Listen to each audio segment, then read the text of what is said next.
अगर आपका cholesterol high है और आप दवा के भरोसे बैठे हो तो एक मिनट रुक जाओ।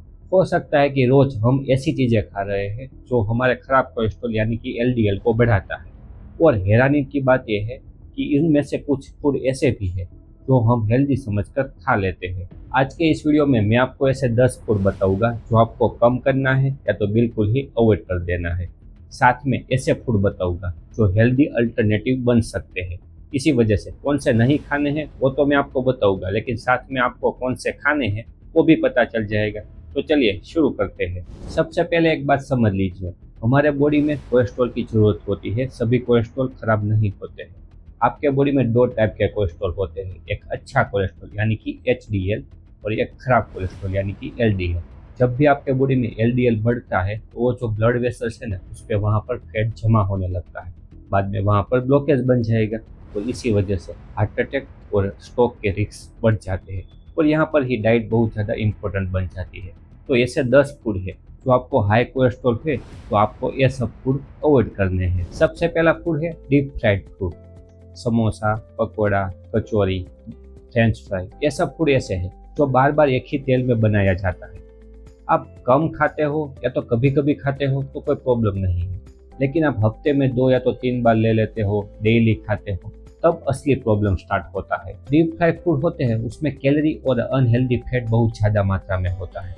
और जब एक ही तेल में आप बार बार जब उसको तलते हो तो वही तेल में ऐसे कंपोनेंट बनने लगते हैं जो आपकी हार्ट हेल्थ है ना, उसको डैमेज करता है। सोचिए एक बार, जब नाश्ता करने बैठते हो तो कचौरी लेते हो, शाम को पकौड़ा, वीक में फ्रेंच फ्राई, तो ऐसे करके तो आपके हार्ट पे ज़्यादा लोड बढ़ने लगता है। इसका बेटर चॉइस ये हो सकता है कि यदि आपको क्रिस्पी चीज़ें खाने का मन करता है तो आप रोस्टेड चना है, रोस्टेड मखना है, या तो फ्रायर में बनाई हुए स्नैक्स ले सकते हो। इस टेस्ट में अच्छा भी होता है और अननेसेसरी ऑयल भी उसमें कम होता है। अब दूसरी चीज़ आती है प्रोसेस मीट, जैसे कि सॉसेस, सलामी, बेकन और प्रोसेस चिकन। ये फ्रेश मीट से बहुत अलग होते हैं, उसमें सोडियम और अनसेचुरेटेड फैट ज़्यादा होता है। यदि आप ये चीज़ें रेगुलर या तो ज़्यादा क्वांटिटी में खाते हो तो ये आपके हार्ट के लिए अच्छी चीज़ नहीं है। अगर आप प्रोटीन ही लेना चाहते हो तो आप फ्रेश चिकन लो, फिश, प्लांट बेस्ड प्रोटीन जैसे कि दाल, चना, राजमा या तो सोया प्रोडक्ट, इसमें प्रोटीन ज़्यादा होता है और ये एक ऑप्शन बन सकता है।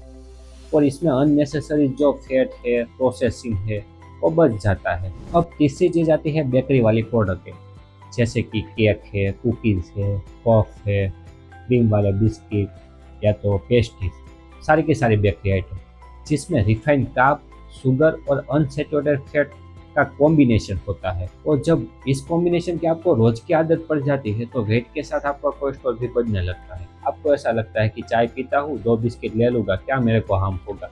लेकिन यही हैबिट आपकी डेली की हो जाती है और इसी वजह से आपके बॉडी में धीरे धीरे कैलोरीज और शुगर दोनों बढ़ने लगते हैं। यदि आपको इसका बेटर ऑप्शन चाहिए, वो भी चाय के साथ आप कौन कौन सी चीज़ें ले सकते हो, तो ओट्स है, बेसन की जो स्नैक्स बनते हैं वो, अनसॉल्टेड जो नट्स होते हैं वो भी कम क्वांटिटी में आप ले सकते हो, और जो भुना हुआ चना है, ये सब सेफ ऑप्शन होते हैं। अब चौथी चीज़ आती है शुगर ड्रिंक, जैसे कि cold drinks, fruit juice, packet juice, energy drink, या तो जो एक्स्ट्रा शुगर आइस बेवरेज होते हैं, इसमें एक्स्ट्रा शुगर होते हैं। ये सिर्फ आपकी प्याज ही नहीं बुझाती, लेकिन साथ ही साथ आपके बॉडी के अंदर एक्स्ट्रा शुगर भी पहुंचाती है। एक्सेसिव शुगर से सिर्फ वेट ही नहीं बढ़ता, उसके साथ आपके बॉडी में ट्राइग्लिसराइड भी बढ़ता है। और ट्राइग्लिसराइड वो चीज़ है जो आपके हार्ट के लिए बहुत इंपॉर्टेंट चीज़ मानी जाती है। यहाँ पर सिर्फ आपके बॉडी में कोलेस्ट्रॉल ही नहीं देखना, लेकिन उसके साथ शुगर भी देखना है। और जब आप पैकेट जूस या तो फ्रूट जूस पीते हो तो उसकी जगह पर आपको क्या लेना है, होल फ्रूट खाने हैं, क्योंकि जब आप जूस पीते हो तो उसमें से सभी के सभी फाइबर तो निकल जाने वाले हैं, सिर्फ आपके बॉडी में एक्स्ट्रा शुगर ही जाता है। यहाँ पर बेटर ऑप्शन यह हो सकता है कि आप नॉर्मल वाटर, नींबू पानी या तो कोकोनट वाटर ले सकते हो, जिसकी वजह से आपके बॉडी में हाइड्रेशन मेंटेन रहे, एक्स्ट्रा शुगर का कोई भी ओवरलोड ना हो पाए। अब पांचवा फूड आता है पैकेट स्नैक्स, जैसे कि चिप्स, चीज़ी बॉल, नमकीन या तो कॉर्न पफ, मार्केट में मिलने वाले सभी के सभी रेडी टू ईट स्नैक्स।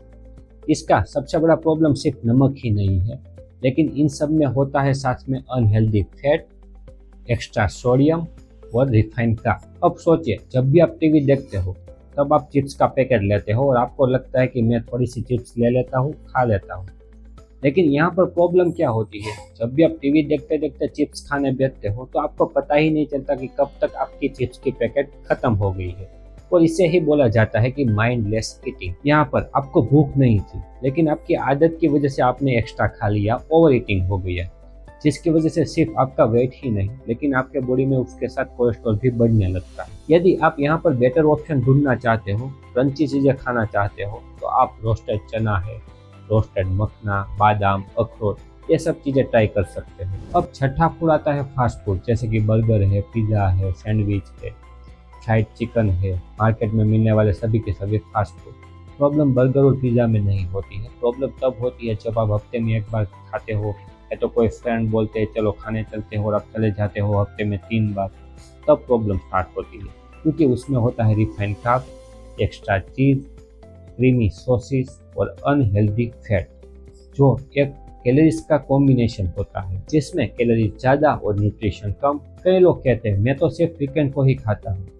ठीक है, आप हफ्ते में कभी कभी खा लेते हो एक बार तो कोई प्रॉब्लम नहीं है, लेकिन यदि आप वीकेंड का मतलब ये समझते हो कि फ्राइडे, सैटरडे, संडे रेगुलर आपकी हैबिट बन जाती है, तो ये प्रॉब्लम है। यहाँ पर आप बेटर चॉइस करना चाहते हो, यदि आपको बर्गर और पिज्ज़ा ही खाना है तो घर पे बना के ले सकते हो। उसके जो बन होते हैं वो वोल व्हीट या तो मल्टीग्रेन का होना चाहिए, उसमें वेजिटेबल को लोड कर सकते हो।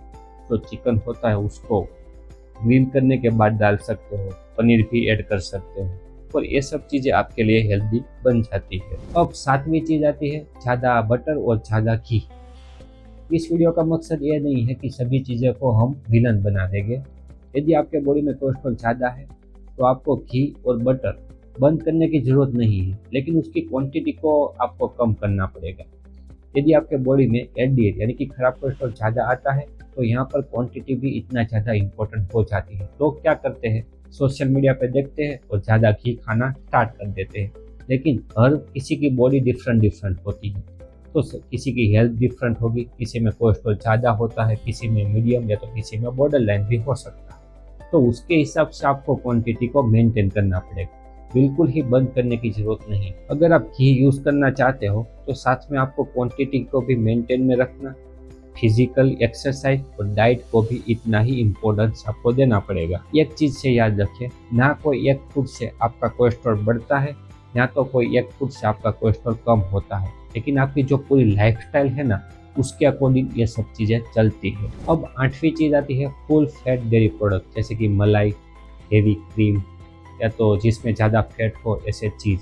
डेयरी प्रोडक्ट जो भी है वो, इसमें सैचुरेटेड फैट ज़्यादा होता है, और इसका मतलब ये भी नहीं होता कि सभी के सभी डेयरी प्रोडक्ट है हमेशा बुरी ही हो। लेकिन अगर आपका कोलेस्ट्रॉल हाई है और आपके डॉक्टर या तो डाइटिशियन कहते हैं कि आपको लो फैट चीज़ें लेनी है, तो आप ये सब चीज़ें ले सकते हो। हेवी क्रीम की जगह पर दही, और साथ में चीज़ का जो पोर्शन है उसको कंट्रोल करना है। अब फूड नंबर 9 आता है मैदा वाले प्रोडक्ट, जैसे कि वाइट ब्रेड है, पिज़्ज़ा और बर्गर में जो बेस बनाया जाता है वो भी मैदा का होता है, कुलचे है, नान है, बेकरी की जो भी आइटम बनती है वो सब मैदा में से ही बनती है।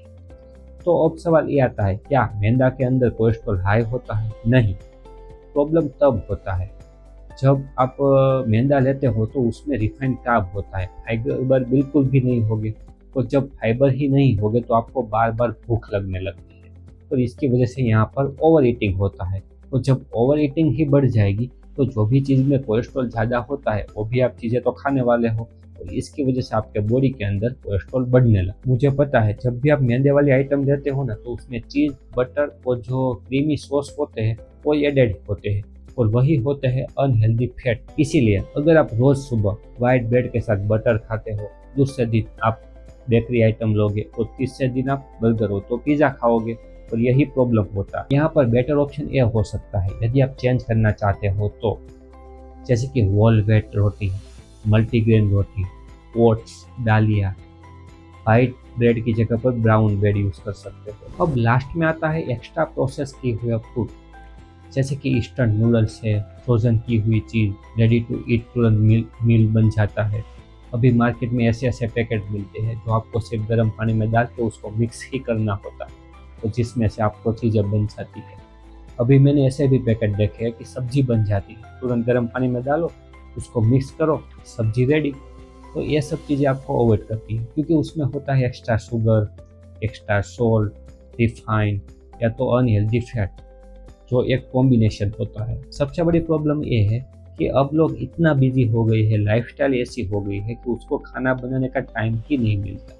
तो जिसकी वजह से वो पैकेज लेके आते हैं, उसको घर पे बनाते हैं 2 मिनट में और खाना खा लेते हैं, और इसकी वजह से ही ये सब लाइफस्टाइल बीमारी स्टार्ट हो जाती है। आपको एक रूल फॉलो करना है, यदि आप जब भी कोई मॉल में जाते हो, पैकेज फूड दिखाई देते हैं, तो उसको नहीं खरीदना है। जो भी फ्रेश चीज़ें हैं वही खरीदो, उसमें से सब्जी बनाओ या तो रोटी बनाइए या तो कुछ ऐसी चीज़ें बनाइए जो आपकी हेल्थ को ओवरऑल हेल्दी रख सके। लेकिन यहाँ पर सबसे बड़ी गलती अक्सर लोग क्या करते हैं, मैंने 10 फूड बता दिए, वो सब कम कर देते हैं या तो अवॉइड कर देते हैं और ऐसा सोचने लगते हैं कि मेरा कोलेस्ट्रॉल नॉर्मल हो जाएगा, लेकिन ऐसा नहीं होता है। साथ में कुछ ऐसे टिप्स भी है जो आपको फॉलो करनी पड़ेगी, जैसे कि खाना खाने के बाद आपको 30 मिनट वॉक करना है या तो फिजिकल एक्सरसाइज। आप जो भी चीज़ें खाते हो उसमें फाइबर, प्रोटीन और कम कार्ब होना चाहिए। फ्रूट, ग्रीन वेजिटेबल, ओट्स, दालियाँ, ये सब चीज़ें आपको ऐड करनी है। आपको डॉक्टर जो भी बोलते हैं वो मेडिसिन को आपको रेगुलर लेनी है। वेट को मैनेजमेंट मेंटेन करना है, और साथ में आप जो स्मोकिंग करते हो तो उसको छोड़ना पड़ेगा। इसी तरह से आप अपनी लाइफस्टाइल को मेंटेन रखिए, हेल्दी रखिए, जो आपकी कोलेस्ट्रॉल को कम करने में आपकी मदद करेगी। तो आज हमने देख लिया कि हाई कोलेस्ट्रॉल जिसको भी है उसको कौन कौन सी चीज़ें कम करनी है या तो अवॉइड करनी है, जैसे कि डीप फ्राई किए हुए हैं, bakery item, process meat, sugary drink, packet snacks, fast food, extra butter, extra ghee, मैदे के आइटम, डेयरी प्रोडक्ट और जो भी एक्स्ट्रा प्रोसेस फूड किए हुए हैं वो। इनकी जगह पर आपको फ्रेश चीज़ें लेनी है, प्रोटीन रिच होनी चाहिए, फाइबर भी रिच और कम कार्ब, जैसे कि ग्रीन वेजिटेबल, फ्रूट्स, ओट्स, दालिया, paneer, rajma, brown rice. Comment में ज़रूर बताना इन 10 चीज़ में से कौन सी चीज़ ऐसी है जो आपको मुश्किल लगती है छोड़ने के लिए। और अगर आप कोलेस्ट्रॉल को नेचुरली कम करना चाहते हो तो 7 ऐसे भी फूड है जो आपके कोलेस्ट्रॉल को नेचुरली कंट्रोल करने में मदद करेगा। तो इस पे क्लिक करिए, और वीडियो आपको यूजफुल लगे तो लाइक, शेयर और सब्सक्राइब करना मत भूलिए।